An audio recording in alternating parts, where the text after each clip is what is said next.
Quem que poderia começar a leitura para a gente, por favor? Lembrando aqui que, na verdade, só para a gente não perder o fio da meada, o, o Fantini vai visitar a Elisa, né? A esposa dele, e lá encontra o espírito de Desidério, que foi aquele que ele acredita ter assassinado, né? Então, é dentro desse contexto que vai transcorrer todo esse diálogo, todas as questões que nós vamos desenvolver aqui, tá bom? Tem alguém que gostaria de ler aí no grupo? Senão eu peço Reinaldo. Hã? Pode pegar, Valéria. Bom, o Reinaldo vai ler para a gente, então, aqui.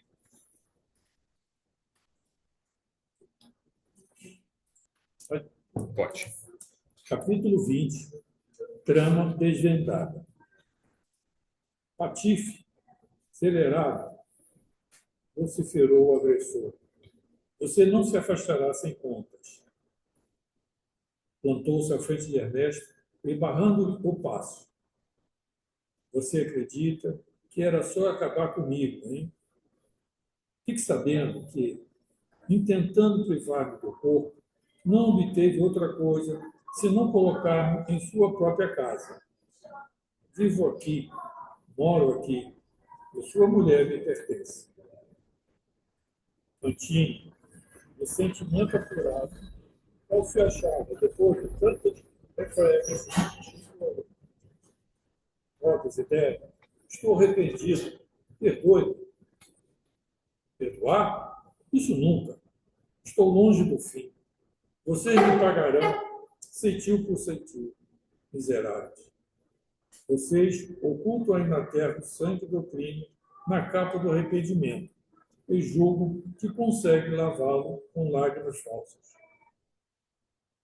Zombeteando, ninguém morre.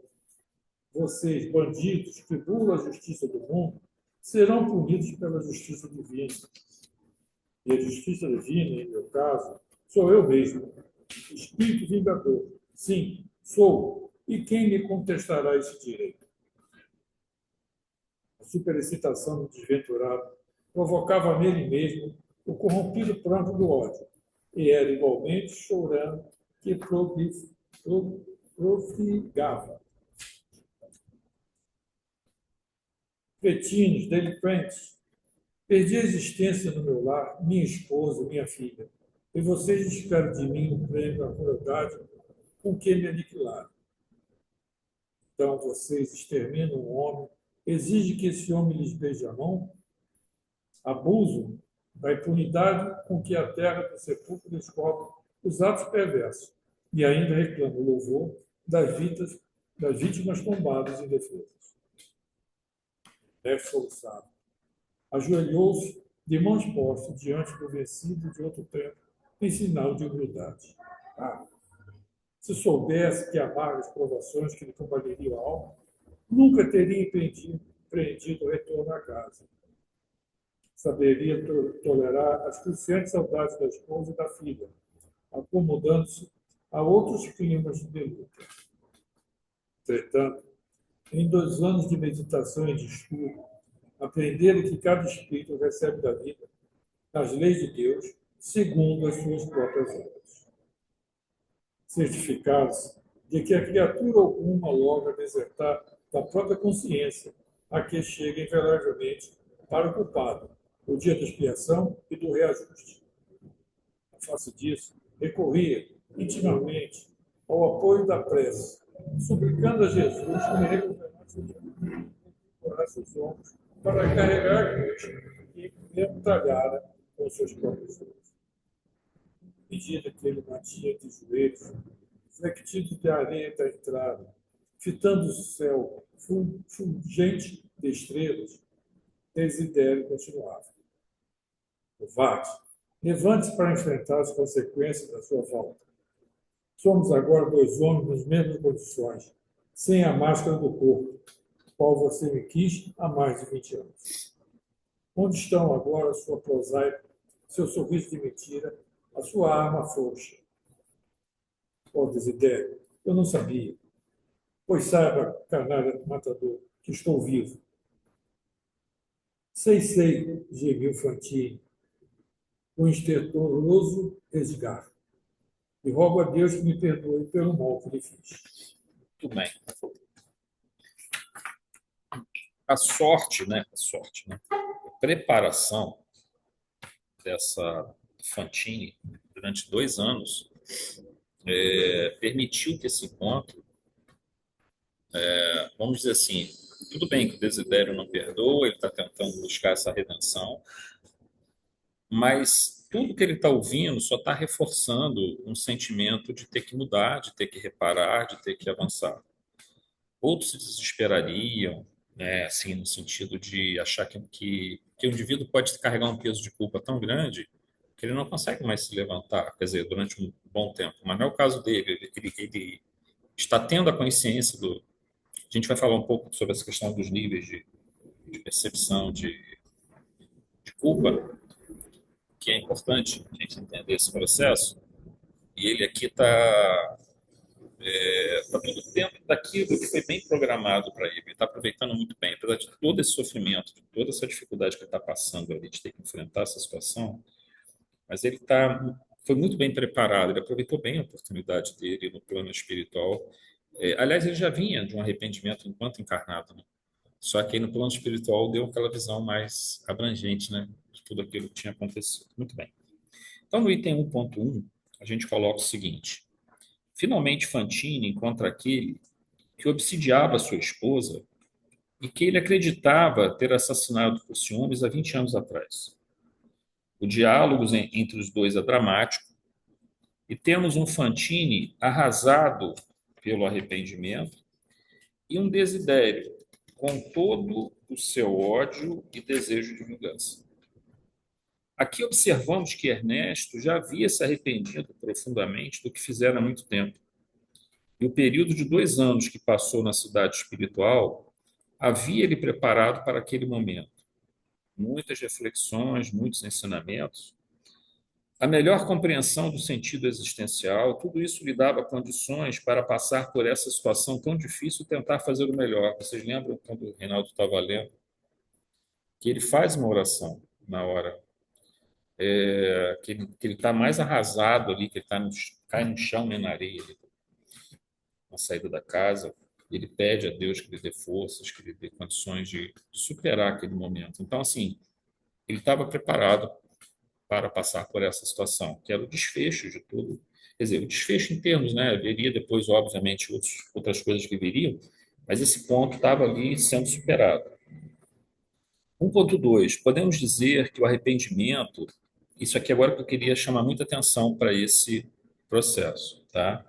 Podemos dizer que o arrependimento não é o estado de sim ou não, de tudo ou nada. Quer dizer, tipo assim, eu estou arrependido, ou eu não tenho, ou eu tenho arrependimento pleno, ou não tenho arrependimento nenhum. Não existe essa situação. Ela existe em vários níveis de gradação. E, de acordo com esses níveis de gradação, a dor que acompanha, o que melhor, que precede, mas também acompanha o arrependimento, que parte do arrependimento vem depois. A gente observa que alguns se arrependem antes da dor, outros precisam da dor para se arrepender, e alguns têm a dor, se arrependem, ainda vem uma certa dor ainda. Por quê? Porque aquele arrependimento, ele foi um primeiro passo, mas não é um arrependimento. A gente vai comentar sobre isso, de profundidade. Porque você pode ter, por exemplo, não, eu errei mesmo, não vou mais fazer isso. Mas você conseguiu tentar se colocar no lugar daquela pessoa que você cometeu o erro? Você sabe a gravidade do erro que você cometeu? Você conseguiu, pelo menos, ter essa. Claro que a gente nunca vai saber o que a outra pessoa passou, mas a gente precisa tentar entender o que seria, se eu tivesse no lugar dela, passar por algo que ela passou. Mais ou menos como eu me sentiria. Esse é o arrependimento verdadeiro, o arrependimento que envolve um grau de profundidade. Não estou querendo dizer que aquele que você diz assim, eu errei, não vou fazer mais isso, e você não cria esse vínculo, não estou querendo dizer que ele é errado, não. Ele é um primeiro passo, mas ele ainda não é suficiente, porque ele ainda não te mostra aquilo que realmente você não entende ainda exatamente a profundidade do que você fez. Você só vai entender a hora que você compreender realmente a dor que aquilo causa, né? Então, aquele ensinamento da regra áurea, né? Fazer aos outros aquilo que quereis que vos façam, ou não fazer, ou a regra áurea ao contrário, né? Não fazer aos outros aquilo que não quereis que vos façam, ele é, na verdade, um instrumento de análise por empatia, em que você se coloca, tenta se colocar, né, no lugar do outro, que é a forma que você tem para conseguir alcançar esse nível de arrependimento em profundidade, tá? Mas a gente vai falar mais sobre isso aqui. Então, não é tudo ou nada, não é sim ou não. Ele tem várias gradações. Na maior parte das vezes, o arrependimento traz níveis de compreensão do erro cometido, níveis de intensidade da dor sentida. Somente a correta compreensão do ato e algum grau de empatia que permita ao agressor compreender a dor e a perda do agredido podem dar um sentido de profundidade e correto entendimento do processo de arrependimento. Isso significa que podemos nos arrepender de algo em um nível superficial e também nos arrepender de algo em um nível de maior profundidade, de plena compreensão do ato realizado. O verdadeiro perdão só pede quem chegou no nível digamos assim, de entender o erro nesse grau maior de profundidade. Senão o perdão dele não vai, ele vai até pode pedir perdão, pedir desculpa, mas vai estar num nível também superficial. Entendeu? Por exemplo, você tirou a vida um filho de uma pessoa, por exemplo. Você assassinou, você tirou a vida do filho de uma pessoa. Só que você consegue entender a dor que causou naquela pessoa? A dor de uma mãe que perdeu seu filho? É, se o indivíduo não tiver a condição de tentar imaginar que ele é uma mãe que perdeu um filho, o amor que uma mãe tem por um filho, e um filho ser tirado de uma forma tão dolorosa, se ele não conseguir entender esse processo, tudo bem, o primeiro passo do arrependimento é importante, já é um caminho, é ótimo, porque ele poderia não ter arrependimento nenhum, ele poderia achar que ele está certo. Quantos alemães no julgamento de Nuremberg, depois de ter cometido todos os principais líderes, né, os que estavam à frente dos maiores crimes, quando chegavam lá diziam que não estavam cumprindo ordens. Ou seja, nem sequer o arrependimento tinha, nem esse primeiro arrependimento. Outros se arrependeram, mas se arrependeram no nível de superficialidade, outros talvez tenham se arrependido no nível de profundidade. Então, a dor que acompanha, que precede ou até mesmo acompanha esse mecanismo, ele vai muito em função dessa situação, né? 1.3. Ora, quando falamos em lei de ação e reação, ou karma, no sentido de acordar o indivíduo para a realidade do que fez e, obviamente, proceder à correção do passado, isso implica considerar em qual nível de arrependimento ele se encontra. Então, vejam, o karma, a lei de ação e reação, de causa e efeito, a gente costuma dizer sempre que é uma lei de justiça e de misericórdia. Ela não é só justiça. Ela é justiça, mas ela traz uma misericórdia. Por que traz a misericórdia? Imagina só o planejamento espiritual que vai ter nesse imbróglio aqui, quando a gente pegar mais à frente, e vai ver o rolo que é esse troço. Um que foi prejudicou o outro. Nossa Senhora, a complicação que é esse processo e o trabalho que a espiritualidade vai ter para botar essa turma em ordem, isso é misericórdia, isso é compaixão, porque você poderia deixar que a lei de causa e efeito fizesse, e faz. A lei de causa e efeito faz o seu trabalho. Só que isso vai demorar muito mais e vai envolver muito mais sofrimento. Vocês observem que o desidério, depois a gente vai ler aqui, ele, na verdade, quando sofre o assassinato, logo vem os enfermeiros para levá-lo. E ele dispensa esses enfermeiros, porque ele está com tanto ódio que ele não perdoa. Então, a gente observa que a misericórdia está o tempo todo atuando. O tempo todo atuando. O problema é que, às vezes, a gente nem se deixa sequer ajudar, né? E nem quer ser ajudado. Mas isso não muda o fato de que essa misericórdia continua atuando. A eficácia dela depende muito da condição que nós nos colocamos, né? E também, quando você fala em lei de ação e reação, não há que se falar em punição, é mecanismo para acordar, uma sacudidela no indivíduo. É o aguilhão que tira a gente do estado, da zona de conforto. Só que esse aguilhão, essa dor, esse mecanismo de sofrimento, ele tem a ver muito com a compreensão da pessoa. Se o indivíduo não tem compreensão do erro que ele fez, ele está num nível evolutivo ainda baixo, ele não compreende que aquilo é errado, não tem sentido haver dor. Não tem sentido. Haverá dor evolução, que é uma outra dor. A dor evolução é uma dor inerente a este mundo, tá? A dor kármica é inerente a um processo que se iniciou lá no passado. É importante a gente ter isso em mente, porque nem toda dor que nos atinge é uma dor kármica. Muitas vezes, as dores que nos atingem são dores de evolução. É para muitas delas para lembrar a gente, para a gente não ficar muito apaixonado por esse mundo, para dizer, olha, você está na matéria, você não é da matéria. Né? Você está aqui, você não é daqui. Nós estamos no corpo físico, nós não somos o corpo físico. Então, essa dor está sempre lembrando a gente disso, transitoriedade, impermanência. Mas o que eu devo fazer, então, para superar essa dor? Aí entra aquele conceito, né, de visão correta, entendimento correto, que vai levando a graus de sabedoria. Né? Então, a dor cumpre o seu papel no mecanismo. Vejam, gente, quem não vai perder um ente querido? Quem não vai perder um ente querido? Todos vão perder um ente querido. Não tem ninguém que fique encarnado 10 mil anos, 15 mil anos. Todo mundo vai desencarnar, então todo mundo vai ter alguém que vai sofrer para aquele que desencarnou. Então, não necessariamente esse mecanismo é kármico. Não tem sentido que ele seja kármico. Eu estou andando na rua, piso ali, essas calçadas, isso é quase um karma mesmo, né? Uma calçada dessa. Mas, vamos lá, essa calçada toda esburacada, você vai, pisa, torce o pé. Não, isso foi um karma. Eu, no passado, eu fui um administrador público que fiz uma calçada, na minha calçada eu deixei um buraco, alguém pisou, torceu o pé, agora eu torci meu pé na calçada. Gente, pelo amor de Deus, né? Não vamos ir a esse ponto, né? O buraco está lá, você vai machucar. Se você não teve atenção, pisou errado, machucou, aquela dor vai te despertar por fato de, poxa, você pode tirar várias lições. Você pode ficar com raiva, xingar a administração pública, xingar o vizinho, o cara que fez a calçada ali, o pedreiro, sei lá o que for, ou o cara que ficava estacionando em cima da calçada com o carro e aquele pneu estragou, né, aquela roda estragou aquela calçada. Você pode fazer isso. Mas você pode pensar assim, caramba, machuquei pra caramba o meu pé, mas eu tenho uma perna, eu tenho um pé, cara. Olha quantas pessoas não têm uma perna, não têm um pé. Quantas pessoas estão na cama, essas pessoas nunca vão se machucar nessa vida. Elas não vão se machucar nesse buraco. Mas será que elas não prefeririam ter a perna e se machucar nesse buraco? Eu estou reclamando de quê? De quê?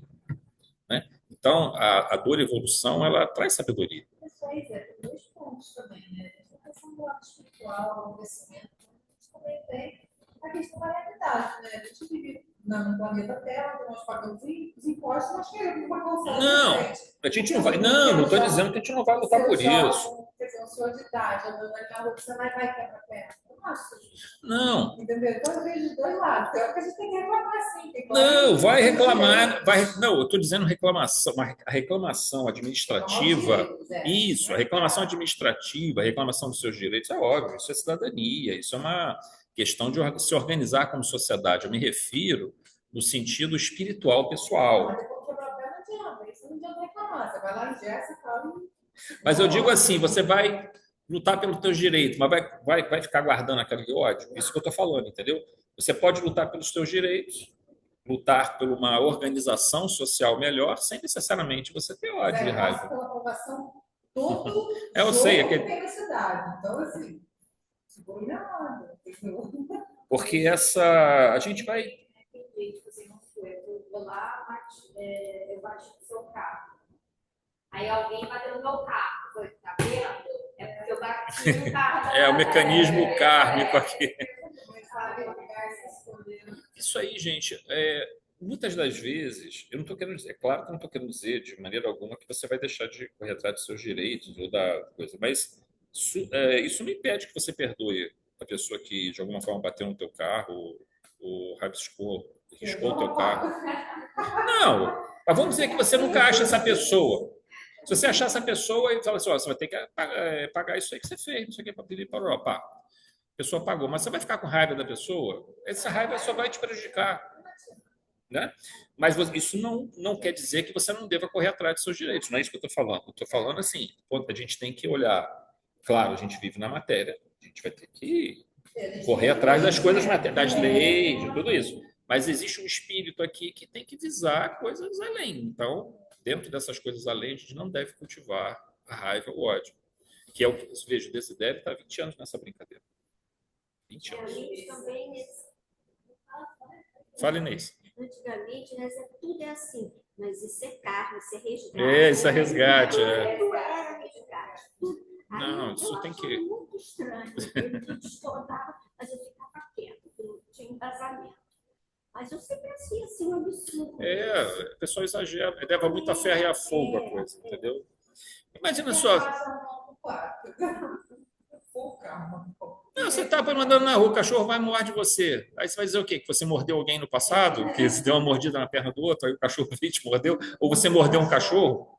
Entendeu? Não é assim, gente. Existem dores que são kármicas, que têm um elemento pontual no passado, e tem outras que são inerentes ao nosso mundo. É mundo de provas e expiações. Aqui não é jardim da infância, não é parque de diversão, não é Disneylândia, não. Isso aqui é um mundo que exige muito da gente. E é bom que exija, porque a gente cria uma casca grossa de aprendizado e que vai nos preparar para outras jornadas muito maiores. Isso aqui não é nada comparado ao que nós poderemos alcançar, né? Mas você ia falar uma coisa, Moniquinha. Estava falando da nossa raiva, assim, depois que eu vi essa frase, eu passei a ver raiva de outro jeito. Assim, não sei onde eu vi, mas assim, a raiva é você tomar o veneno que eu sei que seu vizinho morre, o seu inimigo morre. Você é tão Exatamente. para você torcer para o outro morre, mas você é tão veneno. É você também. Você está se remorando aqui, o seu vizinho vai te Depois disso, a raiva é quando eu tomo veneno e torço para que você morra. Esse comigo. Eu sofro com o meu sofrimento, eu espero te ferir. Não tem condição. Então, assim, sempre lembrando que o karma tem esse mecanismo de correção, de acordar, de despertar, mecanismo pedagógico. Então, vou só repetir aqui agora, quando falamos de reação-reação ou karma, no sentido de acordar o indivíduo para a realidade do que fez e, obviamente, proceder à correção do passado, isso implica considerar em qual nível de arrependimento ele se encontra. Se a dor é um dos mecanismos que traz o arrependimento, ela se torna quase desnecessária se esse nível pleno de arrependimento já foi alcançado de outra forma.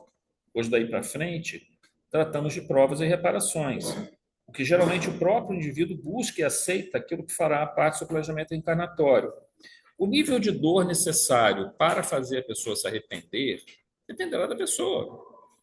Agora, se o arrependimento ocorreu só no nível superficial e ela tem condições de ir além, ela tem condição espiritual, também se ela não tiver condições espirituais de ir além, não tem sentido que ela sofra uma dor kármica, que não vai aumentar a evolução espiritual dela. Ela já chegou ao ponto em que aquela dor despertou nela, no sentido assim, bom, eu estou errado, eu errei. E qual é o nível do erro que eu cometi? Aí entra a questão da empatia, dessa série de coisas. Para que você vai continuar sofrendo se você já tem um reconhecimento que você errou e que você agora está se propondo a reparação do erro que você fez, né?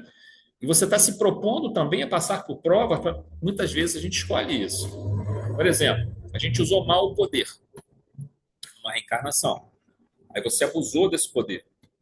Aí você vai ter a questão, digamos, da dor e do sofrimento de maneira kármica, de modo que você entenda o mal que você fez, que de alguma forma venha produzir os resultados. Digamos que produziu o resultado. Você chegou a um nível profundo de compreensão do erro que você cometeu. Ou seja, aquele arrependimento, de fato, ocorre num nível de profundidade, entendimento do mal que você fez. Aí você pede uma prova. Você vai fazer suas reparações também, você pede uma prova. Mais à frente, quando você se sentir mais fortalecido, você pede a prova de novo do poder, para ver se você vai passar por ela, que você vai ser capaz de não mais cair naquele mesmo erro que você cometeu. Então, nesse sentido, a prova é o nome, prova, para você ver se você agora consegue passar por aquele ensinamento de novo e superar aquilo. E, mais uma vez, a gente chama atenção para aquele mecanismo. Há um conceito que é mais budista, mas ele existe no hinduísmo de uma forma geral, mas é o conceito budista, que é o samsara. Veja, o budismo não fala de evolução espiritual, tá? O budismo fala de você libertação, melhor dizendo, não é salvação também não, é uma espécie de libertação do jugo da matéria, da ignorância, do apego. Existe o conceito de samsara, que é quando você fica no ciclo das reencarnações no mesmo estágio. Você não sai desse estágio. Tipo assim, eu continuo cometendo os mesmos erros, eu continuo cometendo os mesmos apegos. Agora, existe uma outra forma, dentro do Espiritismo, a gente tenta interpretar que as reencarnações, da sua forma correta, elas não são círculos que ficam, elas devem ser círculos que estão se elevando, portanto, é uma espiral ascendente, onde algumas experiências estão se replicando. Vamos imaginar assim, tentar mostrar para vocês. Imagina só, eu tenho essa garrafa aqui, tá? Aqui é um círculo aproximado, né? Em torno da garrafa. Aqui embaixo, digamos que aqui é o casamento, aqui é a obtenção de poder, aqui é quando eu tenho bens materiais, são ciclos, fases da minha vida, que vão desde o nascimento até a minha desencarnação. Aqui é a minha desencarnação, aqui, por exemplo. Como é que eu desencarnei? Morrendo de medo do plano espiritual e das coisas que eu vou perder, eu não vou conseguir carregar para o plano espiritual. Bom, esse é o nível evolutivo em que eu me encontrava. Mas aí eu comecei a evoluir. Observe o que está acontecendo. Eu estou fazendo agora esse ciclo, que não é mais o conceito de samsara nesse caso, porque seria samsara se eu continuasse nesse nível da base. Mas como eu estou aumentando, vejam, eu passo pelo ciclo, nessa cota aqui, eu passo pelo ciclo da desencarnação, mas agora eu passo diferente. Por quê? Como eu estou num nível mais elevado, eu não tenho mais o medo. Eu compreendo que isso faz parte de um processo cíclico, em que ora retorno ao plano espiritual, ora eu retorno à Terra, na matéria, até que eu não precise mais. O poder, eu agora lido com ele de uma forma...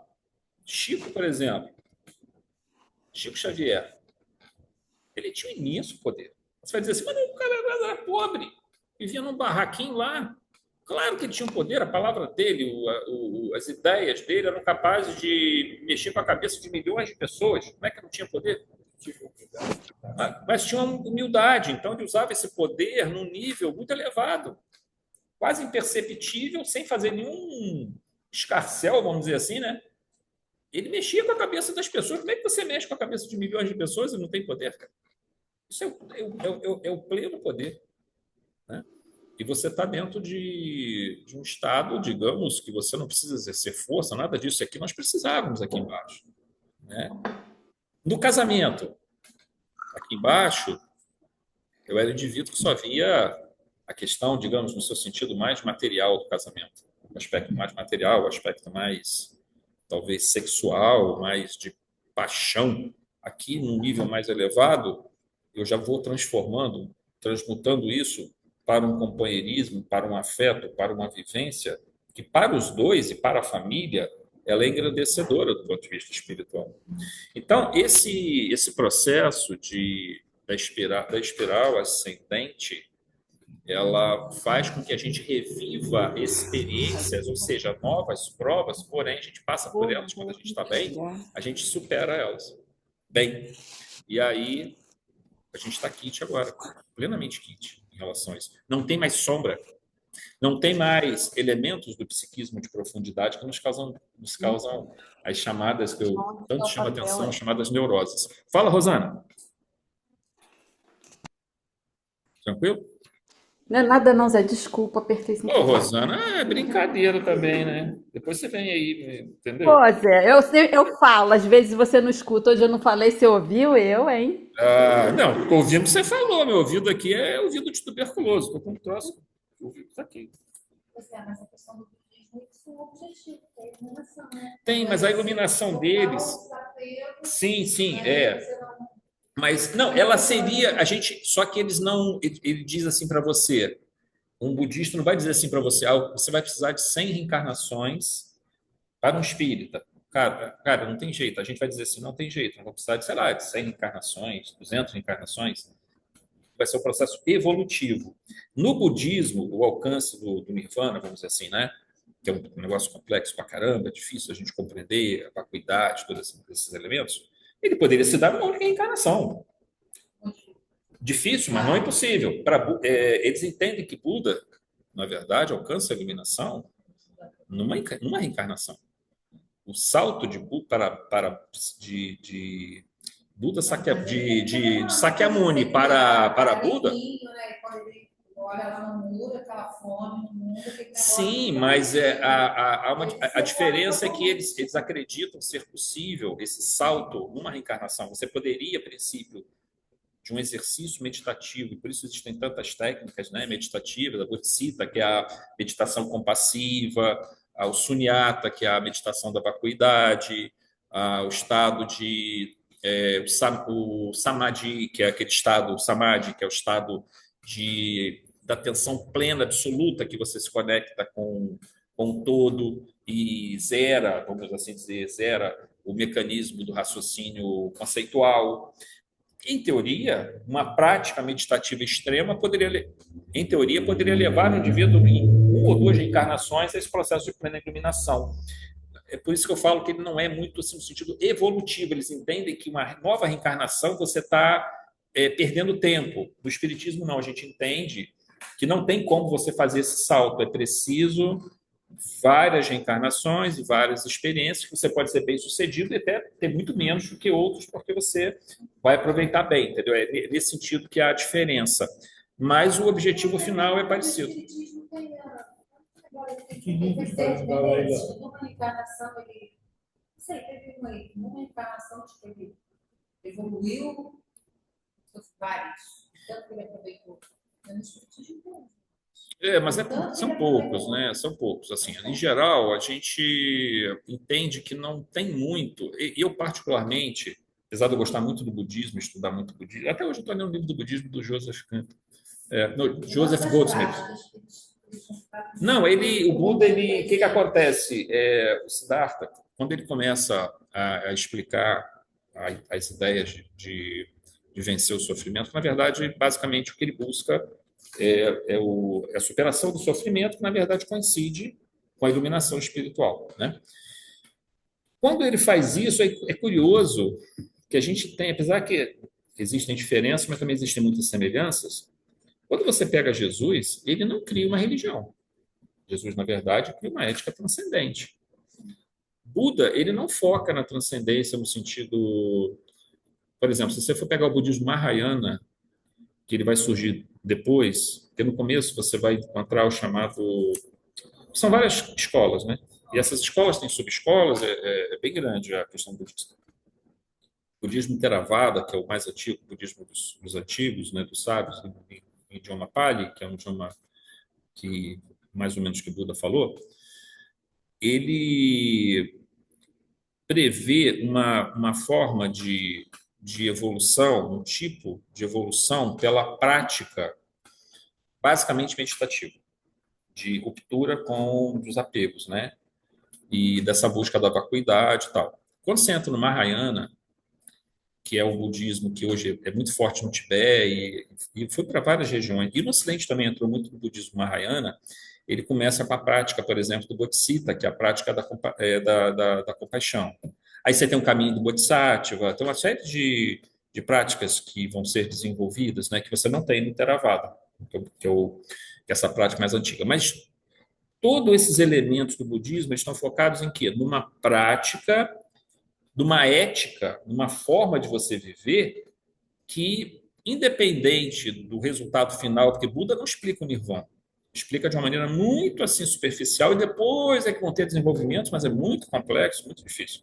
Buda não se prende a isso. Da mesma forma que Jesus não se prende muito a falar do céu, ou do paraíso, ou seja o que for. Ele foca no aqui. Ele fala, você encontra Deus, encontra o reino de Deus aqui na Terra, dentro de você, em torno de você, nas outras criaturas, através de uma ética. Buda foca da mesma forma. Essa ética te liberta. Não há uma libertação sem essa ética, né? De convivência, de compaixão também. Então, é muito interessante que eles têm muitas semelhanças nesse sentido, de nós termos essa prática, né? São grandes missionários, né? No mundo, na forma de nos ajudar.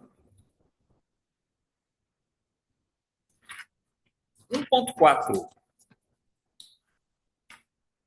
Continuando ainda a questão kármica. A dor kármica é um mecanismo pedagógico para a correta compreensão do erro, que significa o nível mais profundo de compreensão, o nível mais profundo do arrependimento para aquele que busca corrigir o passado. E aqui sempre considerando que esses níveis de arrependimento e compreensão não são absolutos, mas relativos à condição evolutiva de cada um. Então, primeiro, a gente precisa compreender se o indivíduo que cometeu aquele equívoco grave, se ele tinha noção do que ele estava fazendo.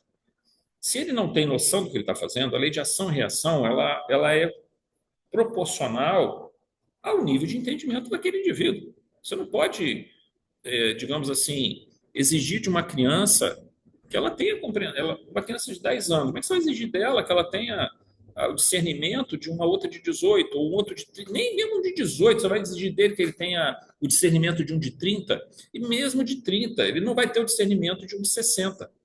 Eu posso dizer assim, eu falo com experiência própria, com 60 anos, né?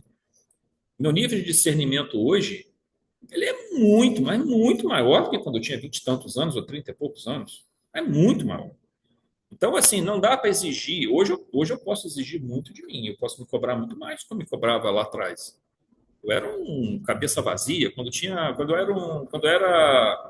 Tinha 20 e poucos anos, eu ficava batendo racha com o carro, disputando corrida, fazendo maluquice, entendeu? Cabeça vazia, né? Então, isso com 20 e poucos anos. Agora você vê, com 60 anos, você chega, a pessoa chegar aos 60 anos, burro velho, para poder entender tudo isso. Então, a gente está sempre aprendendo. Mas as nossas responsabilidades são muito proporcionais à nossa capacidade de compreensão. Hoje não dá mais para cometer os erros do que você cometer, eu estou ferrado, porque a lei do karma vai vir com dois pés no peito, né? Vai vir com voadora. Uma vez eu falei que como conheci o Espírito Santo, eu falei, não dá para voltar atrás. Se eu soubesse, né? Continuando aqui, então, imaginemos que alguém apresente um nível superficial de arrependimento. Isso é bem melhor do que não ter arrependimento nenhum. Mas ainda não é o melhor nível que aquele indivíduo, dentro de sua condição evolutiva, consegue alcançar. Esse nível ideal ou possível para uma determinada condição evolutiva, obviamente, implica ser de necessária qualquer dor kármica para despertá-lo, pois a condição prévia para a prova e reparação já foi alcançada, ele já despertou. Para que você precisa ficar fazendo o indivíduo sofrer? Aí entra no nosso equívoco de achar que justiça é vingança, justiça é castigo. Não é. Justiça é mecanismo educativo, mecanismo presente dentro da lei. Se eu já alcancei, pelo meu próprio arrependimento, pelo meu próprio esforço, o nível de entendimento profundo, porque também se for superficial não adianta. Mas se esse nível profundo foi alcançado do erro cometido, daí para frente é fazer a correção daquilo que foi o erro, né? 1.5. A pior situação, obviamente, é daquele que comete o erro, prejudica ao próximo e a si mesmo, entra em conflito com a lei divina e luta contra o mecanismo evolutivo, muitas vezes utilizando uma série de recursos psíquicos para anestesiar temporariamente sua consciência, o que, obviamente, em algum momento se voltará contra ele a ele próprio pela dor auto-infligida ou por elementos externos causadores dessa dor kármica, como, por exemplo, reencarnações compulsórias, ou o indivíduo sendo, digamos, alfinetado ali pelo seu subconsciente de profundidade, ele vai sabotar, fazer uma autossabotagem que levará ele à dor. A gente vê muitos esses mecanismos de autossabotagem. Às vezes pode ser dessa encarnação, às vezes pode ser de reencarnações anteriores. Esse é o próprio indivíduo cobrando, digamos assim, essa consciência, e aqui é importante nós entendermos isso. Não existe ninguém, nada que evolua fora da soberania de Deus. Nada evolui fora do sagrado, nada evolui fora do divino. Por isso que não há no Espiritismo espaço para inferno, por exemplo. Entre outras coisas, podemos dar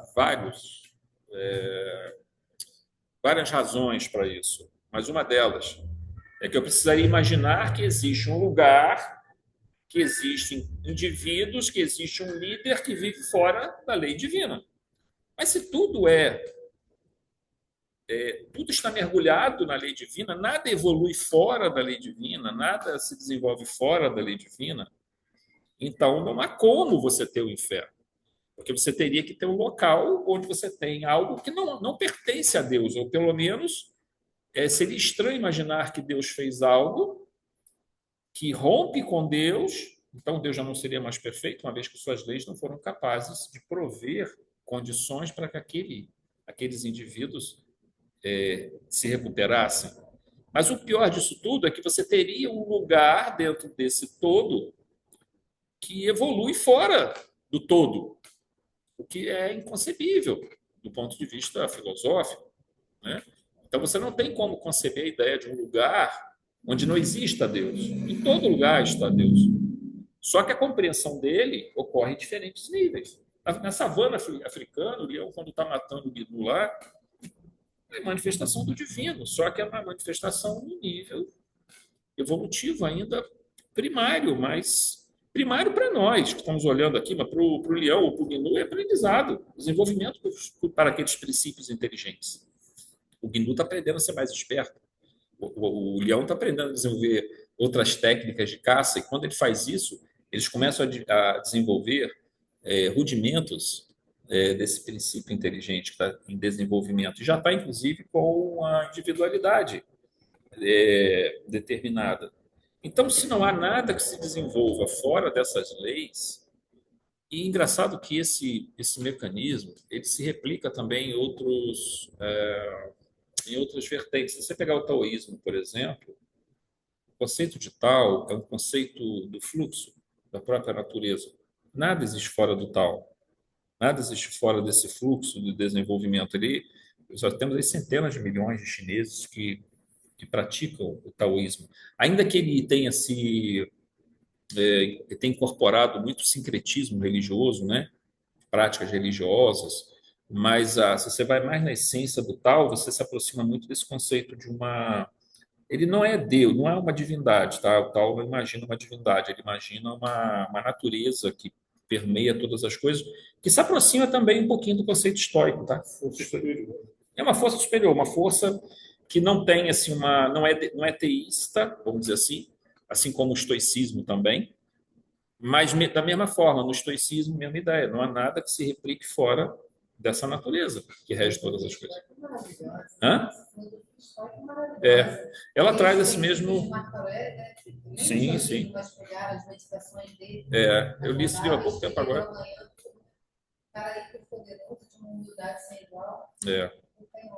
Muito bacana. E a gente vai ver muito, se você começar a ler essas coisas, você vai ver que tem muitos pontos de paralelos. Acho que tudo, Zé. Vai, Todos eles vão indo rumo ao mesmo caminho, né? Levando ao mesmo local, né? E também permitindo que todos, porque nós somos muito diferentes, mas somos diferentes, mas temos uma mesma essência. E que essas diferenças possam ser todas trabalhadas através de mecanismos que são, assim, a um primeiro momento você olha, você fala assim, é muito diferente, mas se você vai lá na essência, tem muita coisa que promana de uma mesma fonte. Ela apenas se adequa às necessidades, né, sociais, culturais, históricas, né, dos povos, das condições. Continuando aqui. É claro que aqui, no caso de Ernesto, a situação, apesar do grande sofrimento que representa esse encontro com sua vítima, já lhe coloca em situação muito favorável, pois podemos dizer que esse nível possível de arrependimento após esse encontro já chegou ao nível... na verdade, aqui seria o nível máximo, tá, gente? Eu repeti isso aqui. Esse seria o seu nível máximo, o nível possível mesmo, tá? Esse nível de arrependimento chegou ao seu nível possível, aquilo que é desejável dentro desse processo. Mas uma coisa muito importante aqui é que não reconhecer o erro, cara, esse é um dos pontos que nós temos muitos espíritos em região umbralina que estão lá simplesmente porque não aceitam reconhecer o seu equívoco. O grande exemplo é o André Luiz. Nós estamos estudando uma obra de André Luiz, e o André Luiz ficou 8 anos lá no umbral. Por quê? Porque ele não reconhecia os seus equívocos. 8 anos no umbral. A gente tem um monte encarnado da mesma forma, nós também não reconhecemos muitas coisas, mas eu estou me referindo a situações mais graves, né? De uma vida inteira conduzida de maneira irresponsável e que o indivíduo não reconhece, demora às vezes para reconhecer. E olha que a gente é expert em criar formas, meios para nos enganarmos, para anestesiarmos nossa consciência. Por exemplo, eu dei o exemplo aqui da. Eu só estava obedecendo ordens. O indivíduo era um assassino. Não, só estava obedecendo ordens. Eu fico brincando lá na agência, o pessoal às vezes quando tem fala isso. Quando você tem, a pessoa pega empréstimo, porque os velhinhos pegam empréstimo consignado, você faz um empréstimo que diminui o valor dos juros, porque como tem uma chance do velhinho morrer, né, maior do que seria normal, vamos dizer assim, você faz um seguro que abaixa bastante o valor dos juros, é óbvio, né? Porque se você vai emprestar dinheiro, se tem uma chance maior de morrer, você tem que aumentar o spread, né, do juros. Né? Aí você faz o seguro de vida, aí diminui o valor dos juros. E aí os dois saem ganhando. A caixa vende produto, o velhinho pega mais dinheiro ou pega nos juros mais baixos. E quando o velhinho morre, ou precisa verificar se ele morreu, passam para mim para poder pesquisar isso. Né? Aí eu costumo brincar com a gerente quando ela me passa e falo, você quer que eu providencie então esses óbitos? Aí eu faço, aí eles chamam de execução, né? São execução. Providencie os óbitos. É assim, gente, a nossa. E assim, esses camaradas que a gente falou do passado, eles atuavam e fingiam que não era uma responsabilidade deles, mas nós criamos. A gente vai fazer esse estudo ainda, eu já tenho prometido isso há um tempão, mas a gente vai fazer um estudo sobre vieses cognitivos que vai ajudar a gente a perceber como a gente cria mecanismos de auto-engano. E não, mas esse é mais fácil. Esse é mais fácil. O Jung é mais difícil. O do Jung eu vou precisar de um pouquinho mais de tempo. No Mas, caso do Ernesto é isso. hã? Porque ele tem um arrependimento, mas o arrependimento dele foi só da intenção. Porque não foi ele que foi o assassino. É da Então intenção. ele tem um arrependimento de uma culpa que não é muito dele. Ele só teve a intenção de executar. E ele achava que tinha feito. Ele acha que fez, mas não fez. É menos. É bem menos pesado. Essa questão é uma questão interessante, porque ela traz para ele uma situação grave, porque ele tentou, ele foi até as últimas consequências, mas não achou que tinha feito, mas não fez. Mas do ponto de vista do arrependimento, não muda nada. Mas do ponto de vista das consequências de reparação, muda muito, né? Porque não houve, não foi ele que fez. Então, aí já na reparação, aí já muda muito, né? São situações. Eu ainda estou esperando a Valéria Soares. Eu estou esperando o estudo das obras. Vai ter, Valerinha, mas eu primeiro vou fazer um de vieses cognitivos, porque isso é importantíssimo, cara, porque até é bom para preparar o estudo. Não, eu não sei, talvez. Dá para fazer um seminário bacana com ele. Dá para fazer um seminário bacana. Show. Top. Dá para fazer um seminário top com ele. Mas eu preciso pesquisar, porque você não acha um livro sobre isso. Você tem que achar um monte de livros que você tem que sair buscando os diversos vieses cognitivos. E esses vieses são importantes para a gente buscar autoconhecimento. Como é que a gente está se sabotando, como é que a gente está se enganando, como é que a gente está anestesiando nossa consciência de várias formas. E até tomadas de decisões que, na verdade, a gente puxa aquilo para o nosso lado sem perceber. Você já está tomando decisões que você acha que são racionais. Não é nada. Você está tomando decisão que, se você analisar com cuidado, você vai ver onde estão os equívocos dela. Então, como a gente, no estudo de sombra, tem muito a ver com isso também, no sentido de que você vai trabalhar os equívocos passados, você tem que conhecer esses mecanismos que você tem de auto-engano, né? Em obsessão, isso acontece muito também. Muito bem, gente. Nós vamos então fazer a nossa oração de encerramento. Esse capítulo é bem interessante pelo material que ele traz. Deixa eu só pausar aqui.